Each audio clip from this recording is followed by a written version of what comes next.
Hello everybody, my name is Sasha and welcome to my channel. So what is the difference between Finnish and Russian education? So if you're interested, let's get started. First of all, in Finland, in Finnish universities, people have such system which calls credits. What is it like about?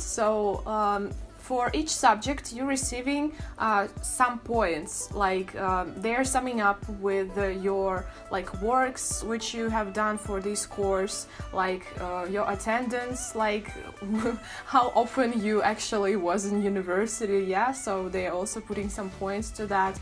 How active you were, did you participate in some lectures or stuff. So it's all kind of summing up in the end, and you receiving some credits for the subject. And in the end, when you kind of graduating, if you have, for example, not enough credits, then you need to take some more subjects, or then to do some extra work to receive more credits. So you need to have in total some amount of them. In Russia, we don't have such system. For example, in my university, teachers, they're trying to give to us some points. For example, 2 points if you attended in the lessons, but it's all actually not working properly. We have the system that we have exams after each term. So for example, we have 1 academic year, and in my university we have 2 months of the exams. So the first month of exams we have in January, after we started from September to December, and then the second one we having in June, after we started from their February to May. We're having exams for all of the subjects which we have been learned or studied during this term. In Finland, for example, at least in the media field in which I studied, we didn't have any exams. I mean, maybe because I was exchange student it was different, but also for example, my friends from the first or second grade, I didn't hear from them so oftenly that they needed to pass something. So we just shooted some videos, some films, and basically that was the final work which teachers accepted as the pass. So they gave some mark to this work, and then you are done with the subject. In Russia, in my university, it depends on the teacher and on the subject. So sometimes we're even receiving this past kind of for nothing, just because we attended to the lessons. Or for example, you were super active or you did some work, you can show to the teacher, and then he will, for example, make a decision that he will give to you just pass or some mark. So, and basically these points which we're earning, which I could possibly maybe also call credits, they're not affecting on anything, they're not affecting your grade. So in the total, it's just they even teachers sometimes telling to us well, I don't know anything about this point, so just put something for yourself, how much you think it's enough, and okay, I for example will give for you 4 or 5, for your job. So, and I don't I don't mind about this point, so I don't know what they're even doing. That's kind of the difference, because okay, maybe in our system of education they're trying to kind of put the same this credit stuff, but well, it's not working yet properly.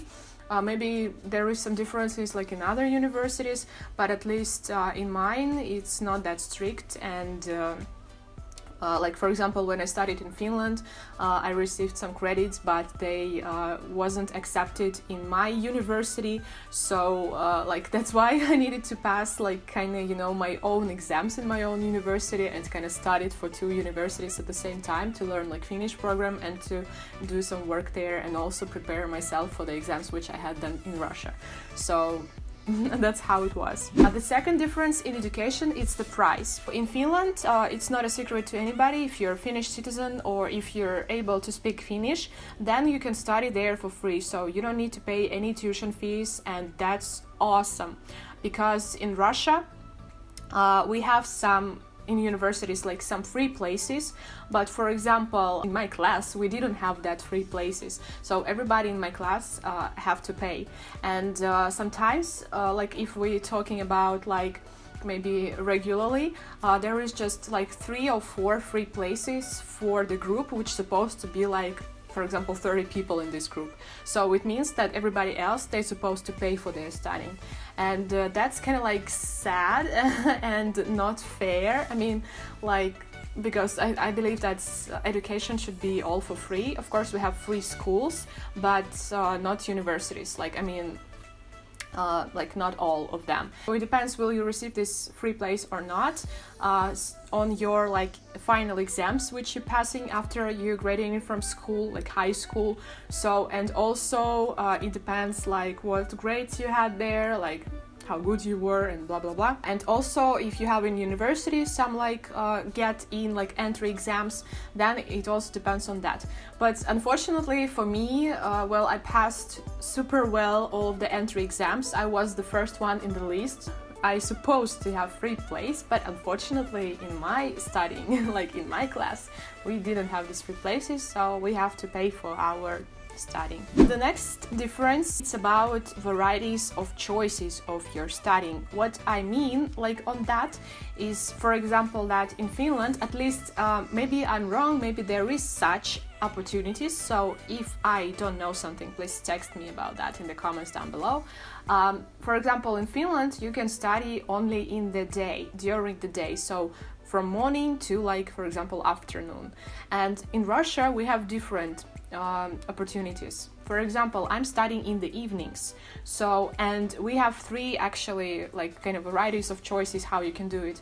Firstly, you can do it during the day, so yeah, you can study from morning to like afternoon.